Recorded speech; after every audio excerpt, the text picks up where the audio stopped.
Blessed afternoon, everyone, and of course, welcome to Brewing Live, all new season episode 565 for mental preparedness in the new landscape of living amidst the challenges of our present time. Brewing Live is a community service of Decaf Coffee Republic, the home of certified CACC life coaches and the coaching hub of Life Coach Philippines. We are now brewing Wellness Connection, and we're still doing the Radical Healing series for this month of January. And of course, today's live streaming is dubbed as Can We Really Live a Comparison Free Life? And this live, of course, is this live streaming is in partnership with Life Coach Philippines, and our heart here as Game Changers is to brew mental fitness in your space and help nurture holistic mental health for you and the people that matters most to you. So shout out to our coaching community in this corner of the digital space and advancing life coaching ethically and authentically. And giving is a lifestyle and it never goes out of style. So as you see the value of what we are providing here as an organization, we truly appreciate receiving your stars and our love gives through fund transfer. So just check the caption of this video. The link is there for the bank info and or GCash account. So whatever you send us, we truly appreciate that. The cup is also using it to help people, to help missionaries out there in really making that transformation. And of course, for the Cup Coffee experience, we invite you to visit the Cup Coffee Republic inside Pioneer Center Compound, Pioneer Road Corner, Brixton, and United Streets, Capitolia, Pasig City. And we're open from 10 a.m. to 10 p.m. And we exist to help clients experience healing and breakthrough by providing a safe space for inspiration to begin with a cup of coffee and transformation to happen through the platform of life coaching. So, lagi nga namin sinasabi, we are more than your traditional cafe that serves your favorite and classic comfort food like sausage platter, waffles, bagels, cakes, milkshakes, and coffee-based drinks because we bring transformation not just through the food that you're eating as we help individuals to make a therapeutic lifestyle change with our line of plant-based meals, natural fruit juices, keto products, sugar replacement, and insulin organic wine and tea. The Cup Coffee Republic is also the exclusive distributor of David's Faith Insulin Wine and Tea in the area of Mandaluyong and Parañaque. And our hashtag Save One campaign against diabetes is ongoing.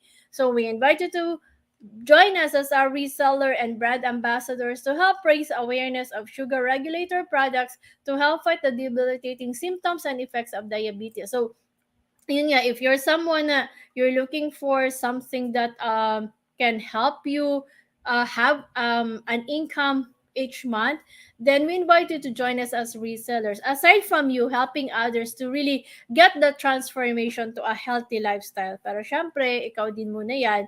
You also have the benefit of earning from what you are selling. And the good thing about it is tuturuan din tayo ni Master Coach A on what is really how it is to be an entrepreneur. Kasi si Master Coach is giving us master classes on being entrepreneurs. So even if you have already an existing business but you wanna try out to have yung gusto mong mag-change, mag-shift into food, especially healthy, having that healthy option and helping others as well.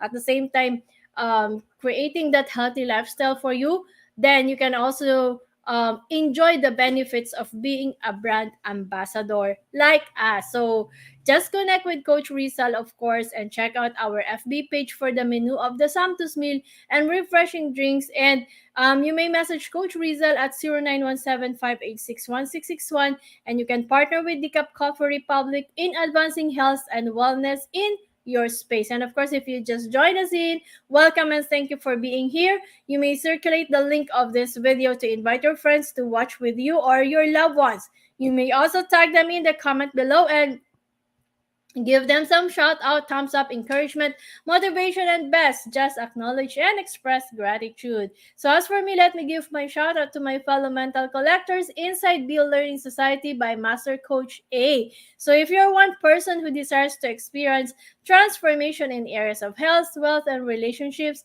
then I invite you to join us inside Bill Learning Society as one of the mental model collectors with full access pass to the monthly mental model masterclass of Coach A, exclusive for Be Learning Society members only.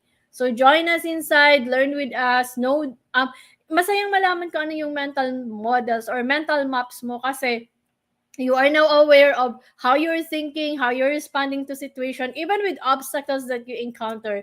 And of course, you get the support as well of the community, as you also get a coaching session. So it's the it's one way to level up as you learn and as you also get to practice the mental models that you learn, plus the coaching session that is really very beneficial for you to fully understand yourself. So if you're someone looking for, let's say, if you're looking for advancement, if you're looking to know yourself better, one way for you is to start growing, start learning.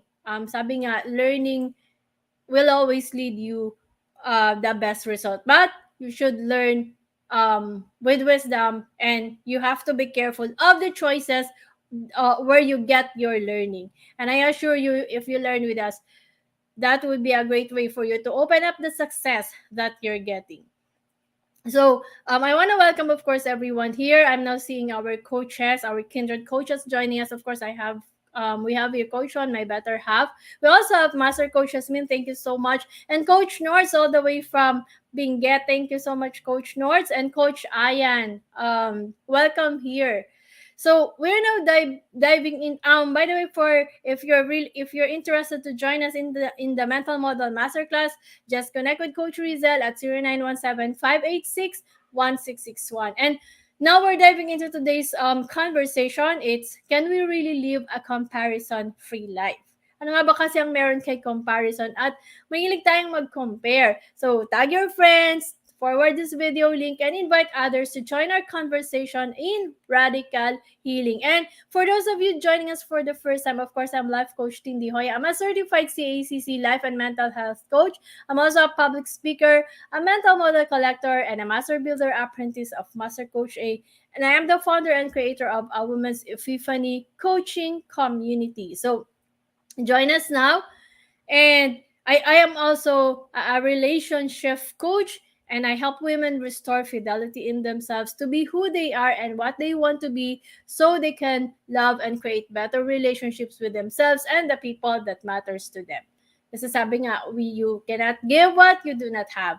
And if you're watching this on a replay, comment hashtag replay, and do send us a message if you wish to connect with any points that resonates with you. You may also find the YouTube link where you can watch the replay of all the episodes of Brewing Lab in the caption of this video. So please do follow and subscribe to the channel so you'll be notified when your learning videos becomes available. So, hello Coach Candy, thank you for joining. So, what is really with comparison, and is it possible to live a life na we don't compare?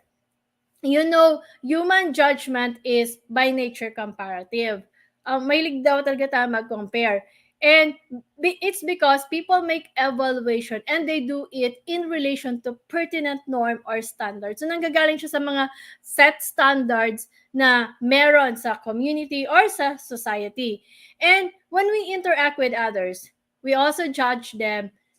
And whenever we make such judgment, we compare them with ourselves, other people, or internalized standards. So, babalik ulit sa standards set by other people. When you compare them to ourselves, nakaano pa din yun eh. Nakaset pa din siya sa isang standard na tinitingnan natin.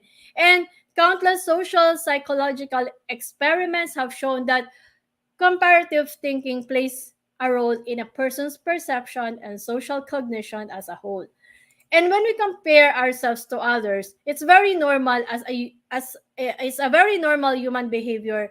And in fact, we've been doing this even before, or even ever since we evolved from the caveman time.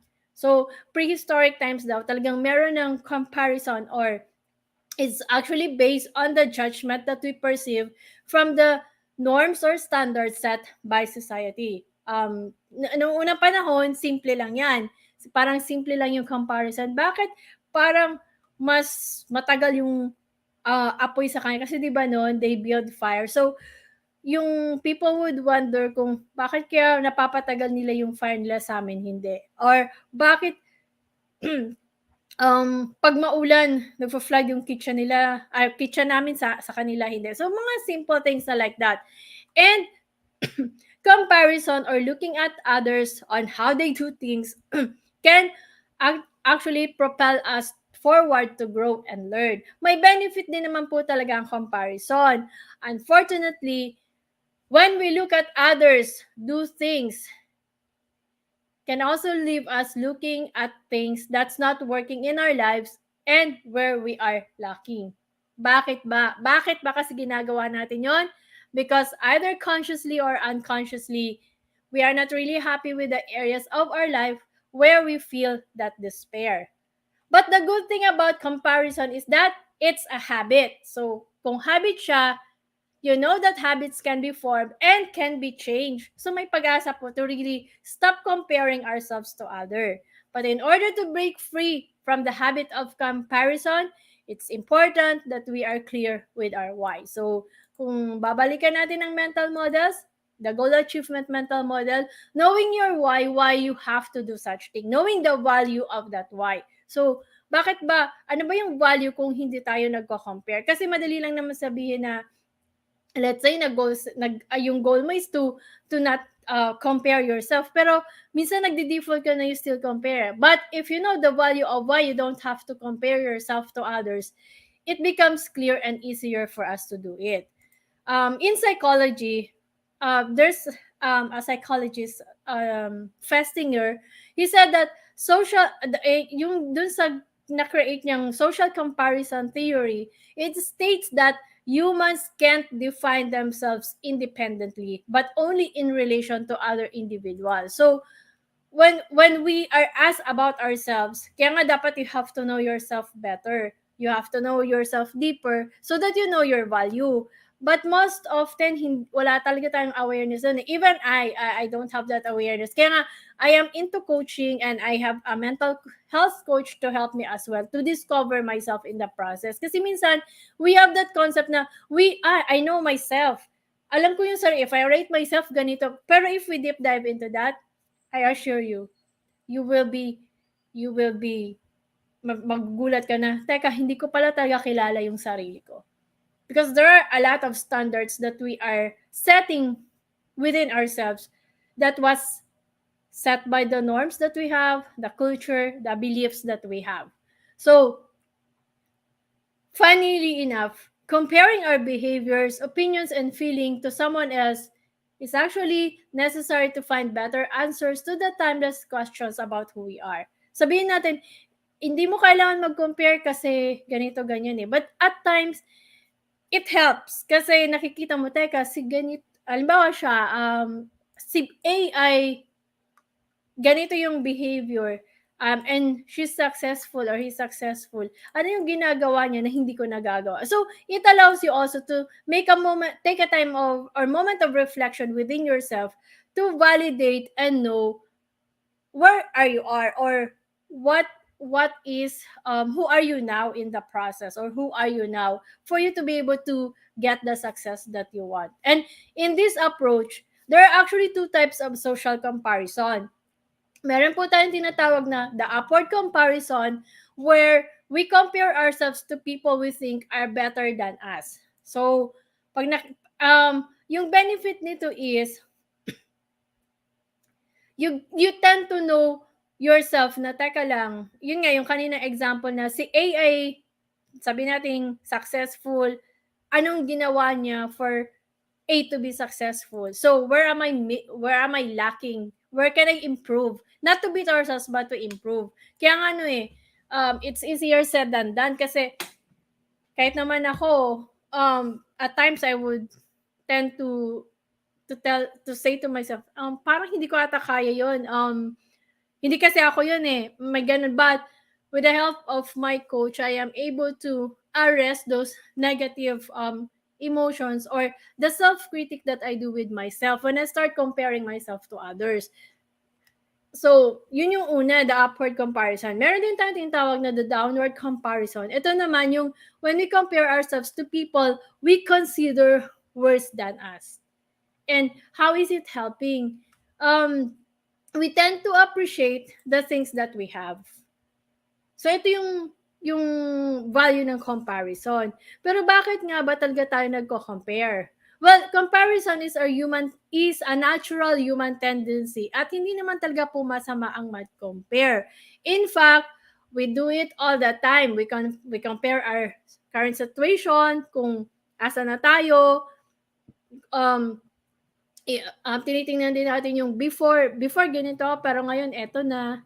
We compare ourselves as well to other age group, knowledge and abilities with others in our field. And these are good things kasi when you compare, it enables growth.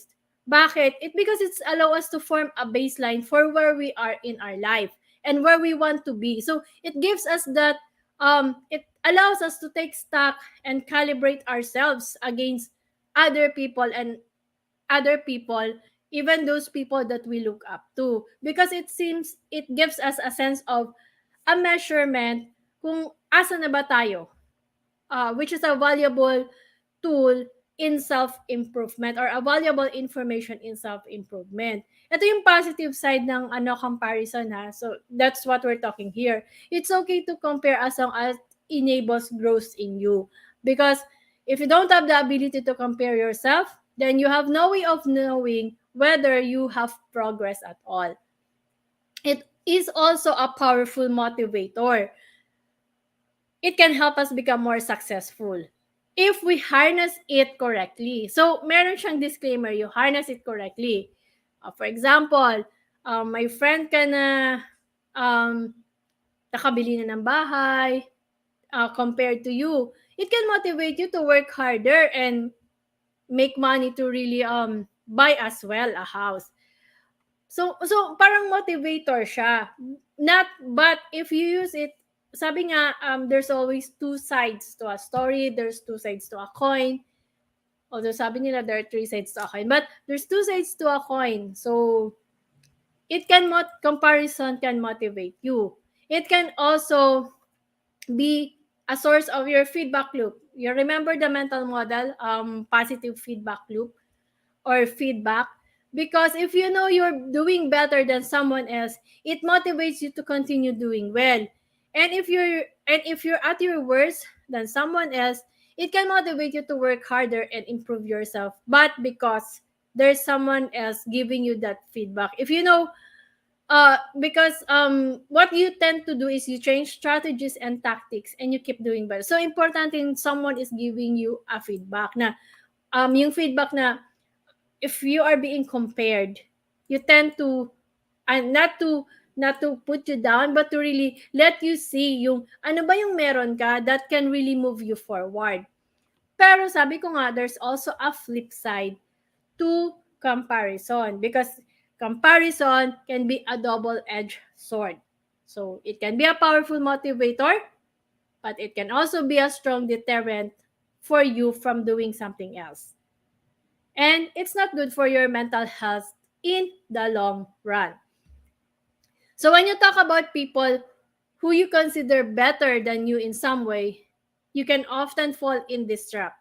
Kasi pwede kang dumating sa point na you beat yourself, you criticize yourself too much, you judge yourself too much na I'll never be able to do it. Dito pa nga pasok yung self-limiting beliefs natin. Kaya nga, you have to know your value as well when you start comparing yourself with others, and use it as a leverage to maximize your strengths and move forward, and not to pull you down.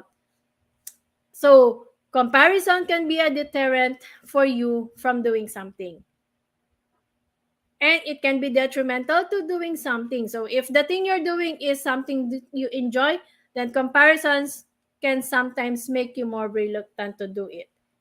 For example, if you see if you like playing in a band, pero feeling mo parang mas magaling yung isa sa akin, 'di ba?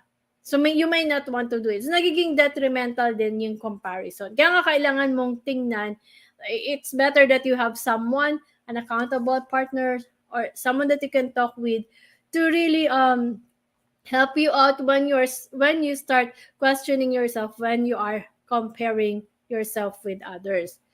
The uncomfortable truth is that comparison is something that you can also find unpleasant or difficult. So you have to be able to validate kung asan ba talaga, ano ba talaga yung asan ka ngayon, ano ba talaga yung dapat mong gawin for you to be able to get out of that truth na kasi sometimes comparison can really be detrimental in doing something, lalo na kung you find that something as difficult. It will not allow you to move. Parang parang ayaw mo na lang lumabas sa comfort zone mo. So you have to mind the gap when you look at others. There's always a gap. It's difficult. There is a gap in the knowledge, a gap in the background, a gap in the skills, a gap in intelligence, education, experience, etc. This is natural. And the only way for you to avoid this is to become someone na nakikita mo yung value. You know, the human brain is wired to want to be different. At totoo naman talaga yon.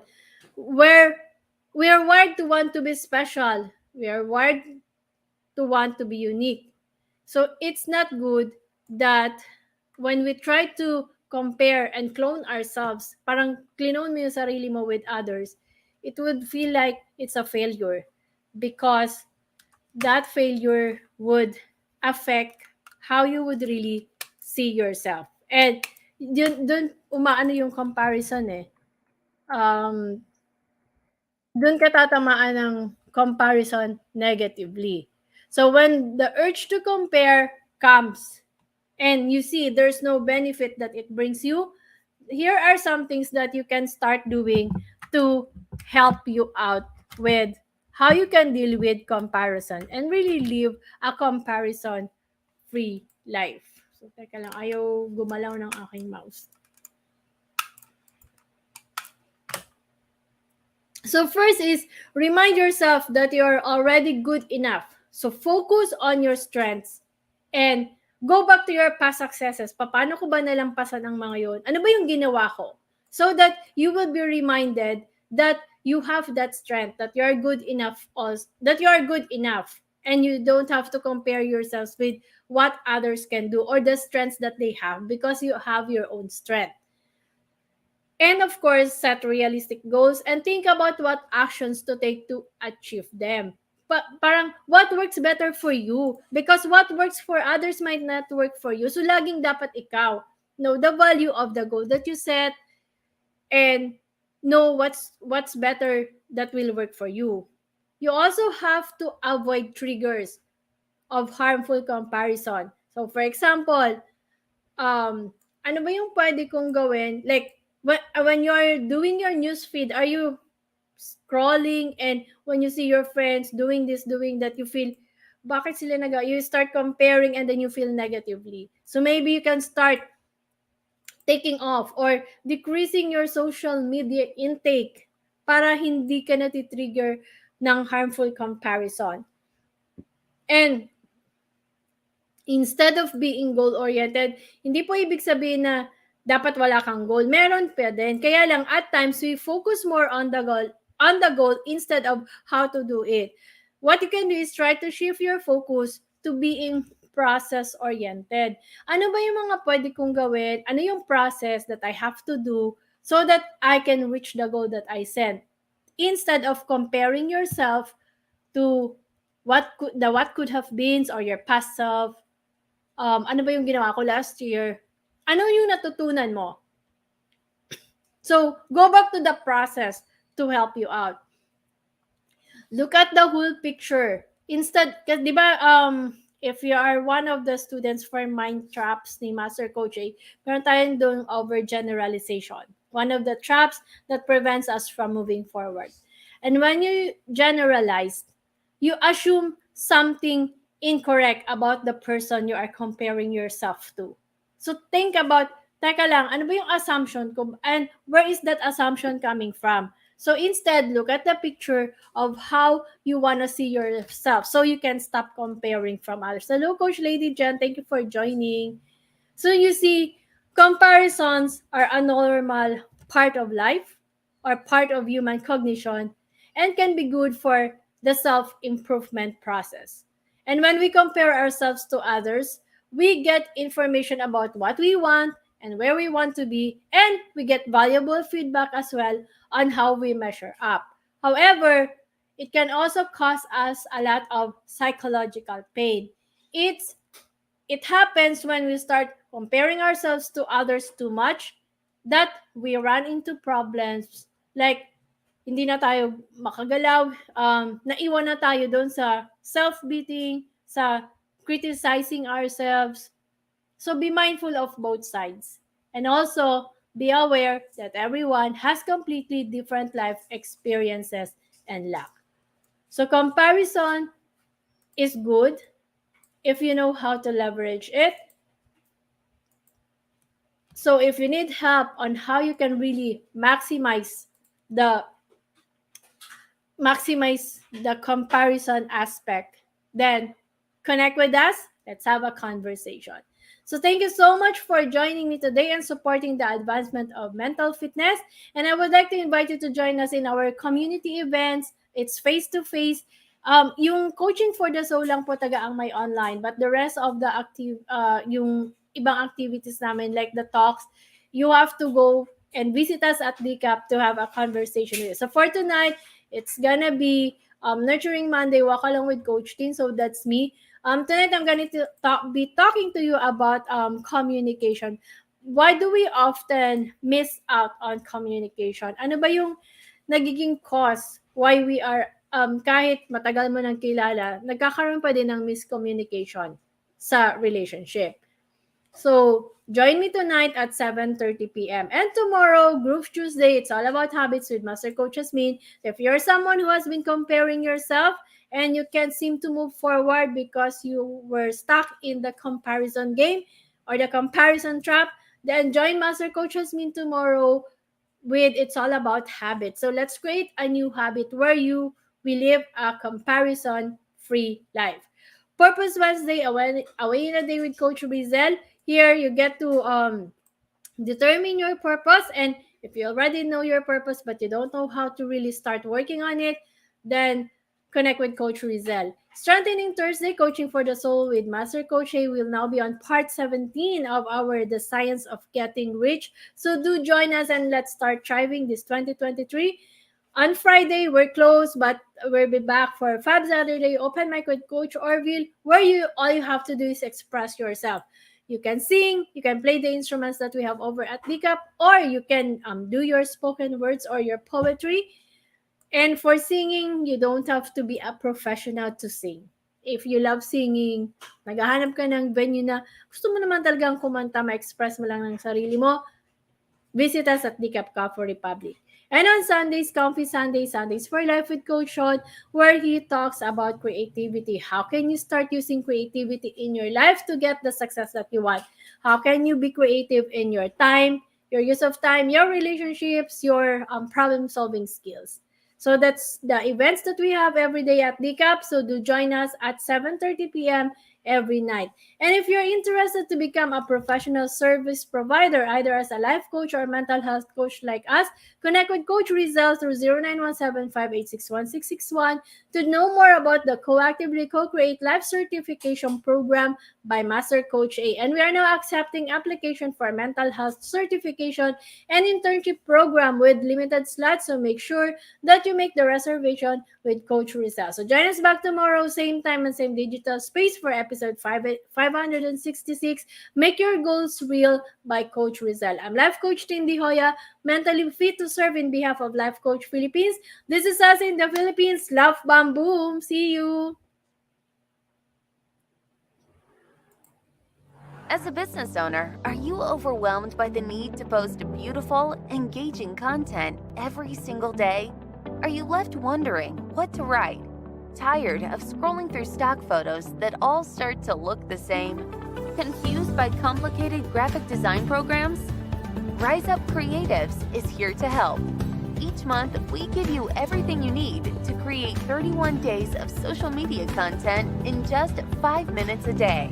Customizable captions, curated lifestyle photos, a drag-and-drop graphic design tool, and the ability to post directly to your social media accounts. No one else empowers you with these 4 resources all in one place.